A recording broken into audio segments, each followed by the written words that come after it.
Settling is not easy. Finding the perfect spot to build can be challenging. This valley seemed perfect for us, but after staying there for a while, we felt uneasy. It's not like we were running into any trouble or even getting killed, but it just felt like we were being constantly watched.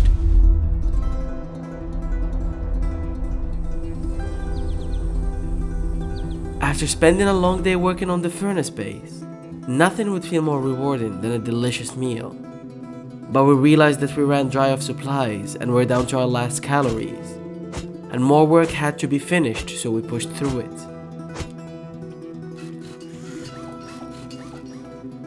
The snowy mountain behind us was where we usually go farming for resources. But on one of our daily farming runs there, we noticed a new base had emerged overnight. That could cause us trouble later on when we would go farming. Not to mention that they would be competing to split the same resources. We did what every Rust player would do in this situation: raided them when they're the weakest.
After getting inside their base, it was pretty much a jackpot for what we had spent.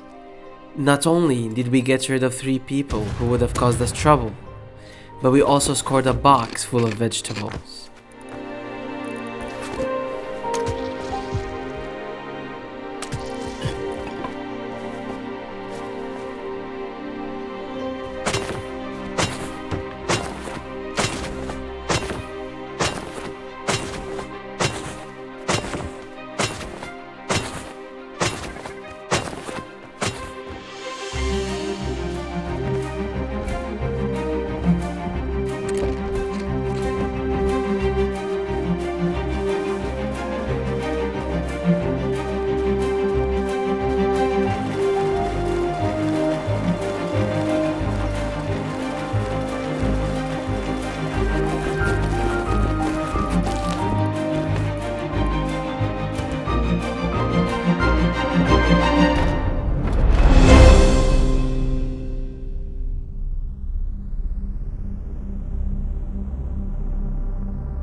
On our way back from conquering the oil rig, loud sounds of explosions started going off in the distance.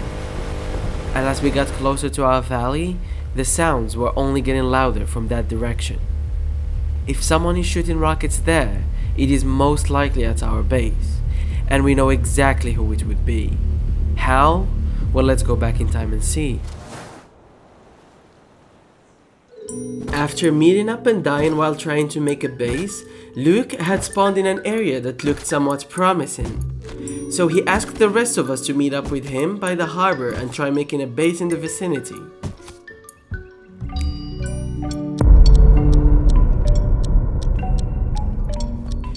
While making his way there, Luke had encountered some people sunbathing on the roof and instantly initiated the evasive maneuvers he is notorious for.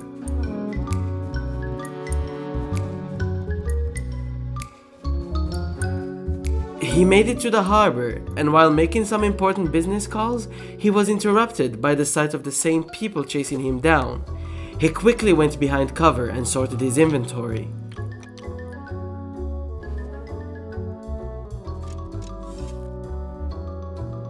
I'll spare you the details, but I'm sure they didn't have a bad time looting his inventory. Having met his soon-to-be neighbors, Luke went back to the same valley and gathered some resources to make a base. After that first encounter, the seeds of a great relationship were in sight. He wasn't about to pass that.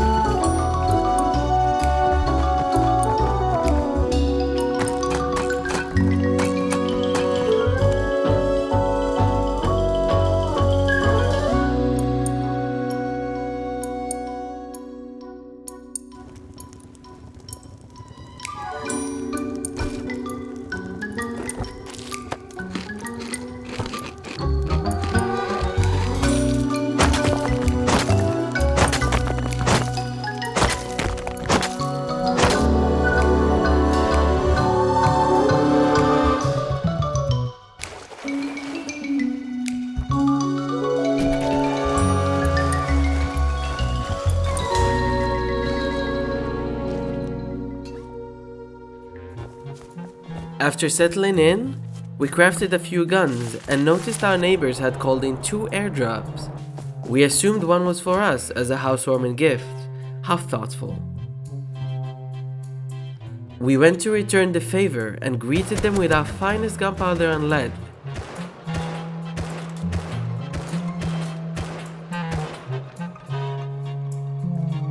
They seemed baffled to see us, and after exchanging a few words, it was clear they never intended to share the supplies. How rude.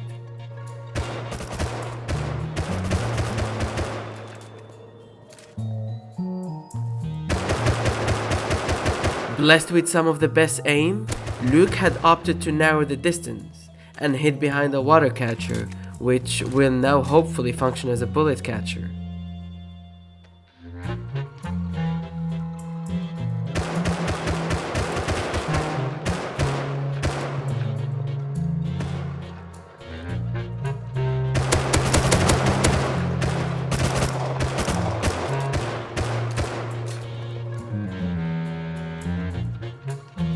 He had no problem taking down the enemy on the roof, but his legs were definitely not his weak spot.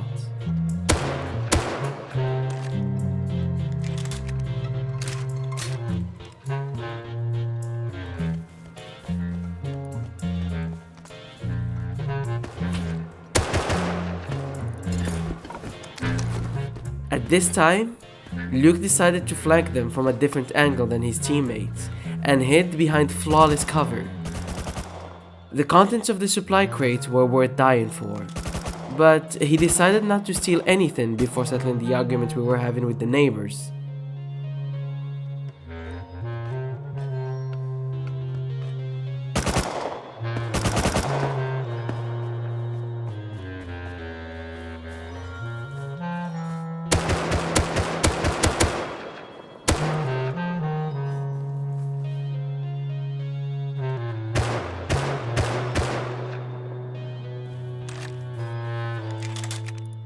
Good points were made by both parties, and we were convinced to go back home.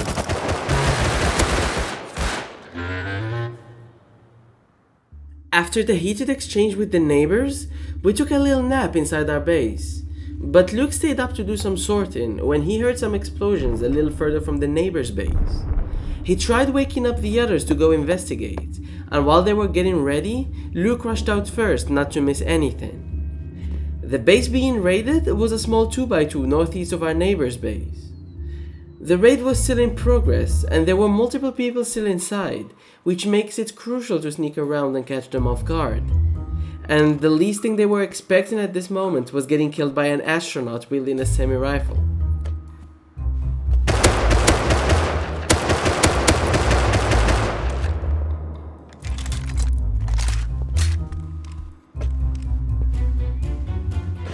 The rush of adrenaline made the raiders inside really sweaty, so Luke shut the walls to let some fresh air in. And it also made them really fast.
Well, surprise, surprise, the base right next to our neighbors was, you guessed it, getting raided by our neighbors, the SRB clan.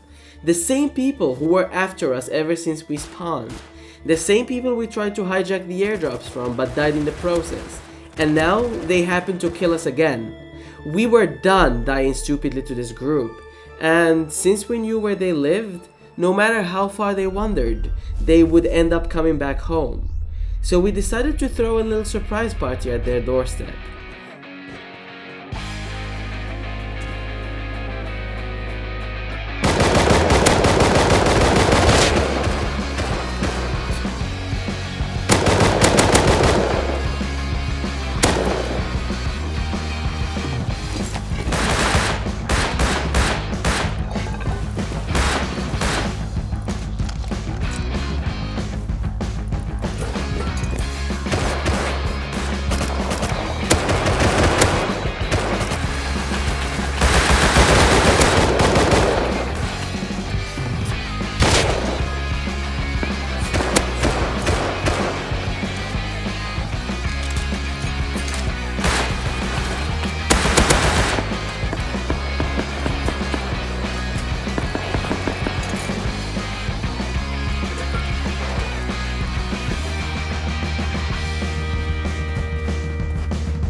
But we weren't done with them just yet. After we had banked the extra gear we got from them, the two of us on the roof stayed up there. We thought we had everything under control. But you see, that tower on the rock right here. Well, they owned it. That we did not expect. We were pretty much pinned. And since their tower wasn't high enough to see behind the rooftops, they started building up higher to kill us. The two of us had no choice but to request some sniper coverage.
Shot after shot, his ammo pouch was getting lighter. By this time, he had no more purpose suppressing the tower anymore, as his teammates got enough time to slip into the forest undetected. As we all met inside the base, sounds of rockets were echoing down our valley from SRB's base. But this time we weren't the ones bothering them. We were desperate to stick our noses in.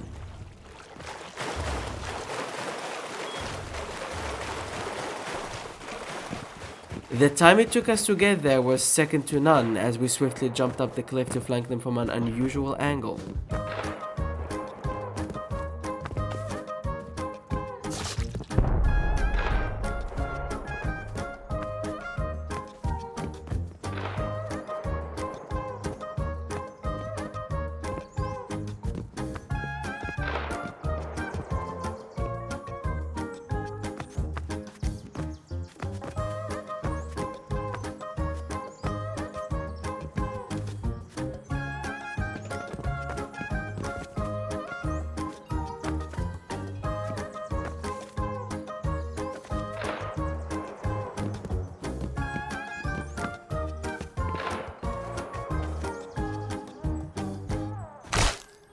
Actually, the plan of flanking them quickly changed. We thought our usual route wasn't that bad after all.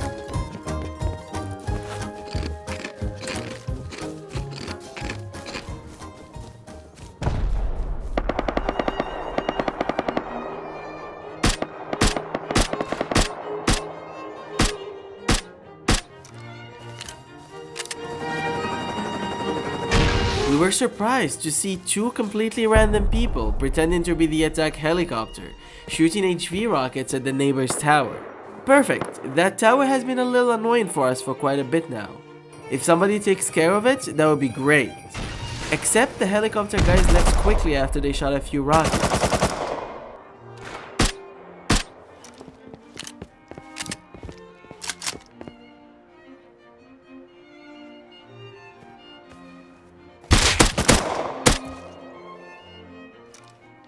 And while the neighbors were still trying to figure out what's happening, two of us were already lathering up their tower, since they had no embrasures on the windows, and waited for them to open the door. Surely they did, and there were no other doors, but the cheesy was locked. One of us went back home and crafted a satchel, while the two others covered the tower.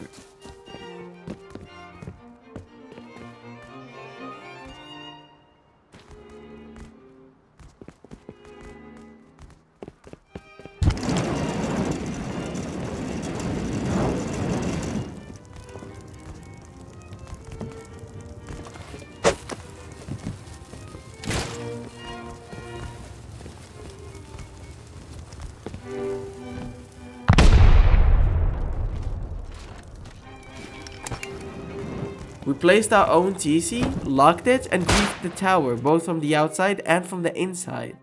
And that was the nail in the coffin of our relationship with these guys.